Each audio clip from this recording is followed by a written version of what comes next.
Dalam satu laporan oleh beberapa akhbar kemarin diberitakan ada satu skandal anak syarikat kerajaan negeri, kononnya lah, gagal supply beras tempatan dalam satu kontrak yang bernilai 100 juta. Kononnya laporan itu keluar pada SPRM dan dilontarkan ke tengah-tengah masyarakat tanpa penjelasan yang sewajarnya. Laporan tergantung, seolah-olah peristiwa itu berlaku kemarin. Padahal ia telah berlaku 2016. Tahun 2016 tu saya duduk pikul beras semua lah. Tapi di kamp pelarian tu. Saya pada masa tu buat humanitarian mission di kawasan-kawasan bencana. Memang saya duduk pikul beras lah tu. Tapi di tempat lain lah. Saya pun tak ada adun lagi pun. Jadi bila lontaran itu dikeluarkan, atas kehendak siapa saya pun tak tahu. Gairahlah spekulasi dibina seolah-olah punca ketiadaan beras tempatan di Kedah ni, punca dia Sanusi. Sorok beras. Kan? Itu spekulasi yang cuba dibina oleh netizen ataupun cyber trooper. Saya pun akan bagi mereka nipu pula atas petikan-petikan yang dibuat berdasarkan laporan tu. Mereka telah menyerbu tak pakai helmet. Dalam serbuan tak pakai helmet ni saya akan buat balasan kerana mereka telah memburukkan kerajaan negeri. Seolah-olah perkara itu disebabkan oleh kerajaan negeri, maka beras tempatan tak ada. Orang-orang yang tidak memakai helmet ketika membuat serbuan di media sosial akan diburu.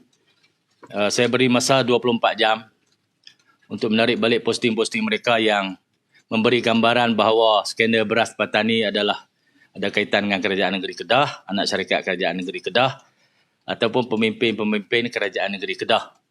Dalam tempoh 24 jam, sekiranya posting itu tidak ditarik balik, dipadam, kita akan arahkan pasukan peguam memburu semua pemilik akaun itu untuk kita ambil tindakan mahkamah. Termasuk kepada akhbar-akhbar yang membuat laporan tergantung, memberi gambaran yang salah kepada orang ramai. Termasuk kepada wartawan-wartawan yang menulis berita itu. Termasuk kepada syarikat akhbar yang menerbitkan berita itu. Kepada orang yang memanjang-manjangkan berita yang tidak benar itu. Supaya menjadi satu pengajaran kepada orang ramai. Kalau nak menyebarkan sesuatu berita, menyampaikan sesuatu maklumat, mestilah maklumat yang penuh, yang memberi maklumat yang lengkap dan berdasarkan kepada prinsip keadilan kepada pihak-pihak yang terbabit dalam berita seperti itu. Saya ingin memaklumkan kepada tuan-tuan pada hari ini berkenaan dengan tuduhan bahawa anak syarikat kerajaan negeri terlibat dengan skandal gagal membuat pengedaran beras kot. Laporan akhbar harian Metro Utusan Malaysia berapa bulan? 9 bulan Oktober. Seolah-olah semua kesalahan itu ada di kerajaan negeri dan peristiwa itu hanya berlaku kemarin dulu ke minggu lepas ke kan, dalam era pentadbiran saya sebagai Menteri Besar. Berdasarkan laporan oleh Kedah Agro Sdn Bhd, walaupun SPRM tidak menyebutkan nama syarikat itu, SPRM ini pun satu benda hak selesai dah ataupun tak selesai lagi. Pasal apa dibagi kepada akhbar untuk disebarkan? Kalau dah sampai ke peringkat AG untuk dibuat pendakwaan, buatlah pendakwaan. Suruhlah AG buat pendakwaan. AG pun ambil lah tindakan. Yang dibuat berita, sebar kepada orang ramai, sehingga menimbulkan kekeliruan di kalangan masyarakat. Buat apa? Itu bukan kerja SPRM. SPRM kerja menyiasat kan, bukan melontarkan satu berita untuk jadi spekulasi. Ataupun memang itu kerja mereka sekarang ni. Saya harap benar itu tidak benar. Betul-betul buat kerja berdasarkan undang-undang lah, dia ada Akta Suruhanjaya Pencegahan Rasuah 2009. Semua dalam tu. Adakah berita separuh benar ataupun tergantung itu boleh disebarkan? Laporan dia pada 2 Mac 2016. Satu perjanjian kontrak manufacturing and supply agreement ditandatangani oleh Kedah Agro, diwakili oleh Datuk Ahmad Zaini Jaafar almarhum, mengurusi ahli lembaga pengedah Kedah Agro, disaksikan oleh Muhammad Saiful Izzuan Muhammad Suwarno dan dengan syarikat ProLink Marketing, diwakili oleh Encik Puvendran Chandran dan Encik Koganeswaran Chandran sebagai saksi. ProLink ni pembekal beras. Yang nak beli beras ni, projek yang melibatkan pemasaran beras keluaran Kedah Agro yang melibatkan 3 jenis, iaitu beras agro super special tempatan, beras agro super special import dan beras agro Sona Mahsuri dalam pek 5 kilo dan 10 kilo.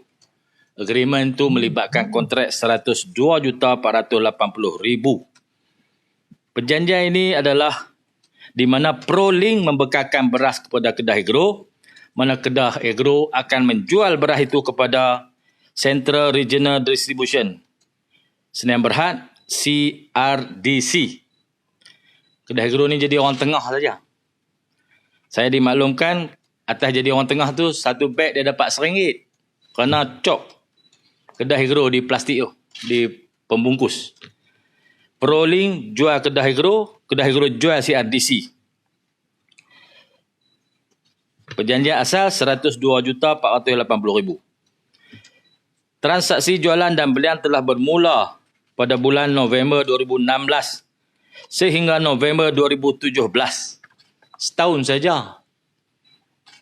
Kalau bukan berlarutan sampai sekarang. Setahun saja. 2016 hingga 2017.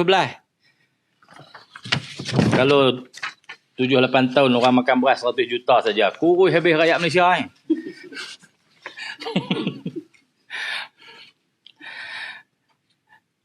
Yang terlaksana berdasarkan perjanjian. Perjanjian yang dimaterialkan. Jualan ProLink kepada Kedah Agro RM54,085,750. Jualan Kedah Agro kepada CRDC RM54,900,030. Jumlah margin keuntungan ataupun komisen Kedah Agro RM814,280. Sekapit RM1 je. Sehingga Februari 2018, Kedah Agro telah terima komisen, telah menerima sebanyak RM11,066,400 bayaran daripada CRDC, dan Kedah Agro telah lunaskan kepada ProLink sebagai pembekal sebanyak RM10,785,000 dengan margin keuntungan berjumlah RM281,400. Kedah Agro dapat tu je. Baki bayaran yang belum terima daripada pihak CRDC dan belum dibayar kepada ProLink oleh Kedah Agro adalah seperti berikut. Pemiutang ProLink RM43,833,630. Penghutang iaitu CRDC RM43,300,750. Komisen yang belum diterima RM532,880. Semasa mesyuarat Jawatankuasa Tindakan Laporan Ketua Audit Negara Bilangan 1 2019 pada 17 Januari 2019 di Cyberjaya, Ketua Pegawai Eksekutif telah memaklumkan bahawa semua urus niaga pemasaran beras telah dihentikan. Atas nasihat Jawatankuasa Tindakan Laporan Ketua Audit Negara, laporan polis telah dibuat oleh Kedah Agro melalui Tuan Haji Zulkifli bin Ahmad Rashidi, Ketua Pegawai Eksekutif Kedah Agro pada Mac 2019. Kemudian pihak SPRM dan bahagian kawal selia padi dan beras MOA telah membuat siasatan dan memanggil pegawai untuk dirakam kenyataan.